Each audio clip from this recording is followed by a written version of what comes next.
Nababahala ang MMDA sa mga nananadya manong barahan ng mga kanal para bumaha. Ayon kay MMDA General Manager Nicolas Torre, itong dahilan kung bakit konting ulan lang, baha agad dito sa Metro Manila. Partikular daw sa EDSA Buendia hanggang Taft Avenue kahapon. Paliwanag ni Torre, agad inspeksyon ng kanilang tauhan ang mga drainage sa lugar. Doon nadiskubre ang mga nakabarang basura. Tingin pa ni Torre, pinagkakakitaan kasi ang baha.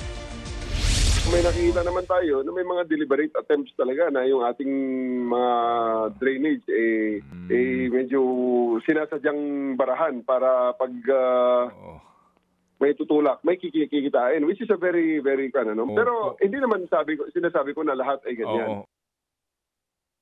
Mga kapatid, Jig Manikad po, pagdating sa mahalagang balita sa loob at labas ng bansa, dapat una sa lahat, mag-follow at mag-subscribe na sa social media pages ng News 5.